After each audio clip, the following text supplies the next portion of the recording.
Hi, I'm Avery Douglas. Hi, I'm Cameron Samaripa. And I'm Olivia Fox.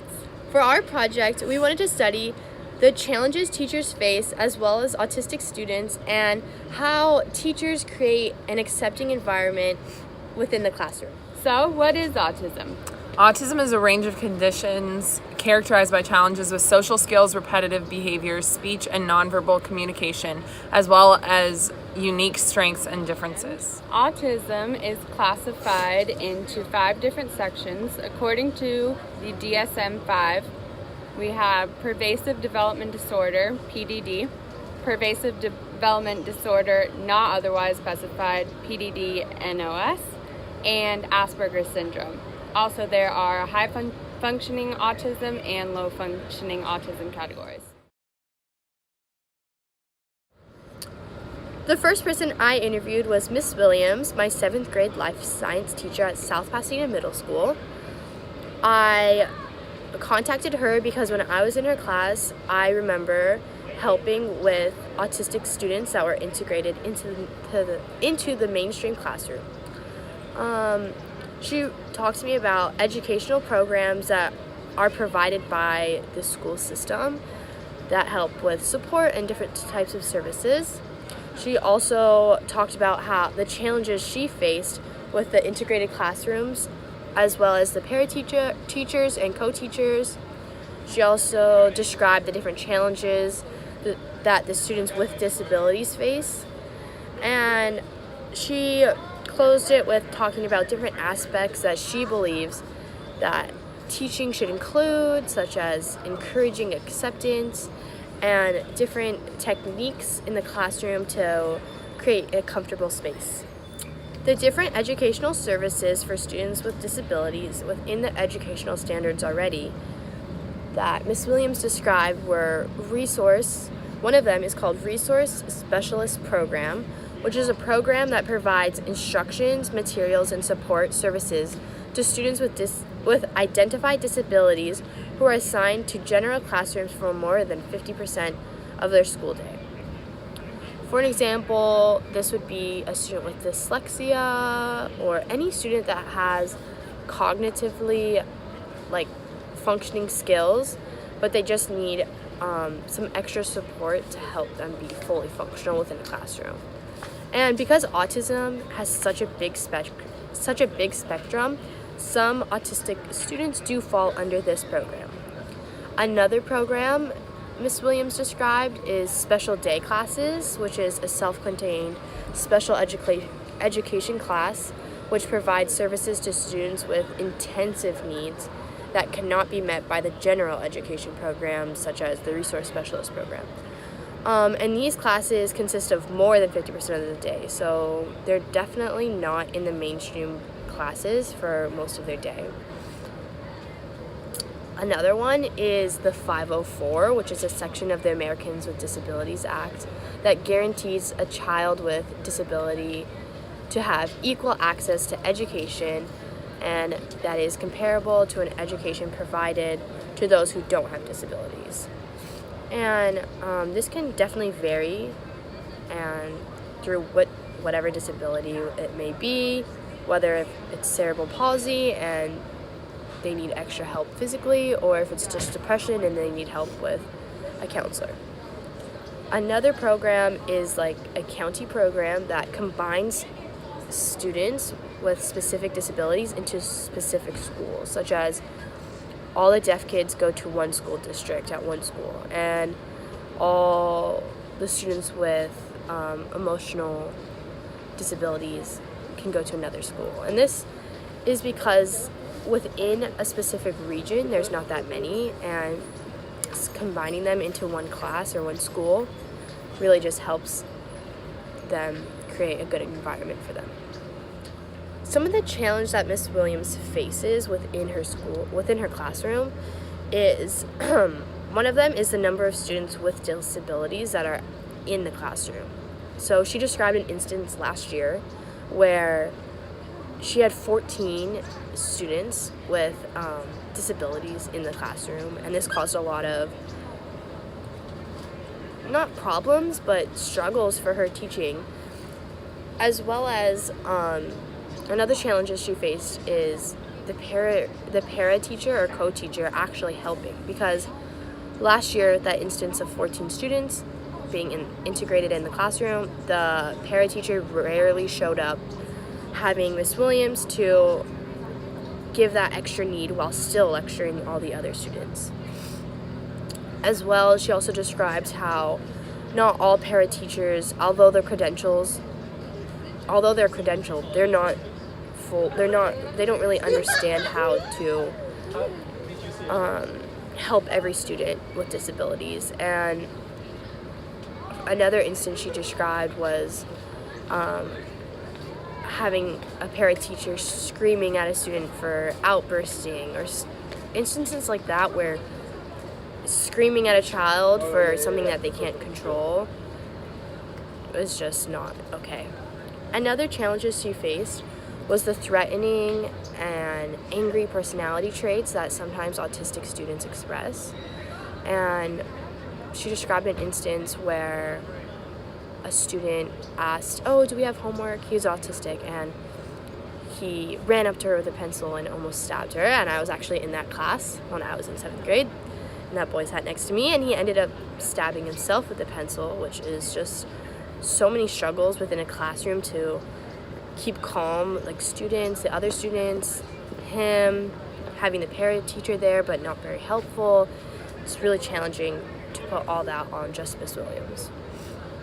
Another challenge she faces is that within the area where the students sit, there's seats for other students without disabilities to also sit. So seeking students who are willing to sit there, be patient with them, help them, is something she really has a challenge with, because at that middle school age, I think students have a hard time expressing that they don't want to do something, or that they're having a hard time with it because they want to look good in front of the teacher. Another challenge she faces is that the repeated actions that autistic and other disability students do, which to them might be something that calms them, can be a trigger for her. Her number one anxiety heightener trigger is the clicking of a pen, and she had a student who just would love to click a pen because that's what he felt soothed his triggers and stuff, and it just drove her crazy. And this also affects the other students in the classroom. If a student loves to hum or loves to sing or loves to clap, it can be very distracting within a classroom environment. And another challenge she faced is finding an equal ground between what the district wants and what is actually right. For example, the school district she works in wants to have integrated students in every single class, where for some students it might be miserable to sit in a mainstream class all day because they're so challenged.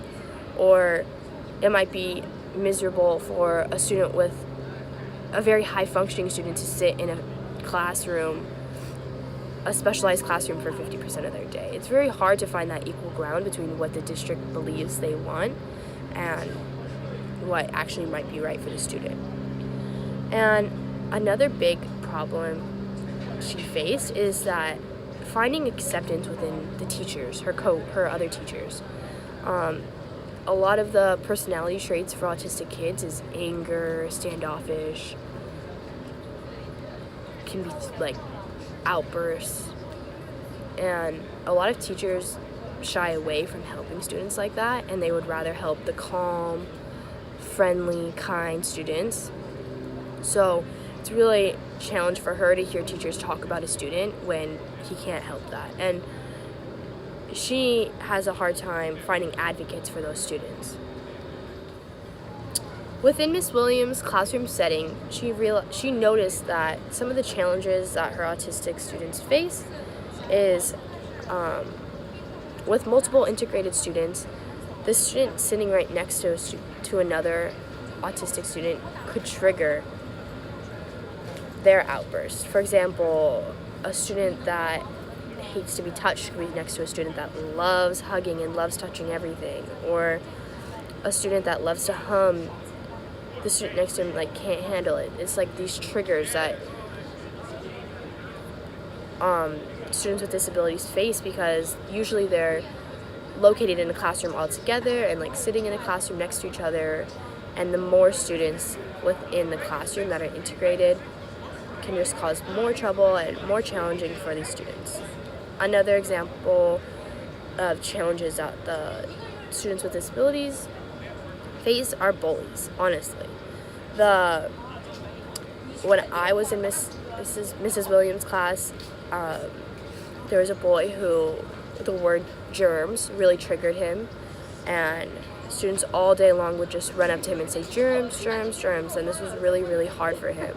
And one day his younger brother cried to the faculty and said, if my brother was in a wheelchair and someone flipped over his chair, that child would be totally sent to the principal's office and face so many consequences, whereas people are bullying my brother every single day, and just because he's not physically disabled, they're getting mad at my brother for having an outburst instead of the boys and girls who are totally tormenting him. So those are just two really simple but really challenging experiences that the students go through.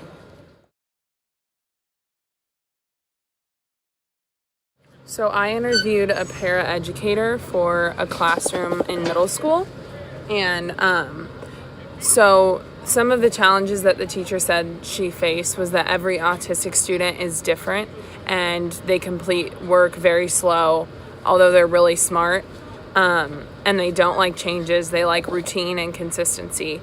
And also with paraeducators specifically, parents can try and get involved, and that can overwhelm the general ed teachers because sometimes they don't understand. And her experiences with teachers like that, a lot of the parents or the teachers didn't understand that the parents wanted to get more involved. And a big challenge that she faced was just the general ed teachers being super impatient and frustrated by parent involvement, or also just by the students in general. So she found that the best ways to help them was to give them extra time to complete assignments and tests, and prompting them as a group, not individually, or singling them out and making them feel isolated or embarrassed, because they can easily get they're not as in tune socially, the ones that she worked with, and but they also found a way to place them to the side while also including them in a group setting, so that they're still facing everyone, but they're also not distracted by being in a group together. They also really like to work at their own pace, and so being patient is like key to that, so that you can allow them to just do whatever they want, take as long as they want to complete tasks. And paraeducators need to over communicate with the teachers so that the teachers can really know what exactly the autistic student needs, like to their specific needs. And they have usually a write-up of what they need and what works for them. So being really patient and helpful to the students is what makes them feel really comfortable.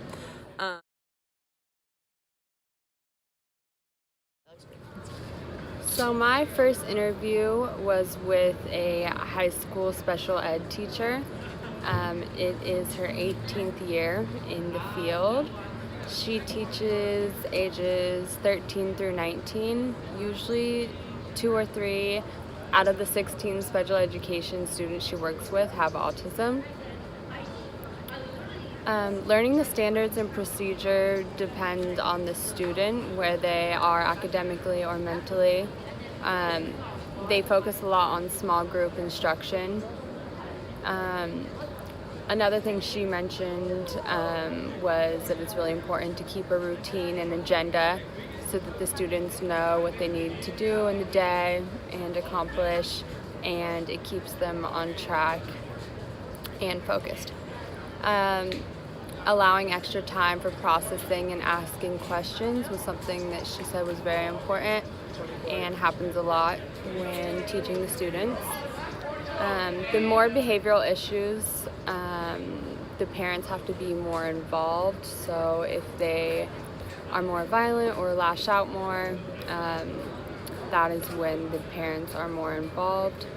Otherwise, they tend to ask the parents to let the students have their own school time.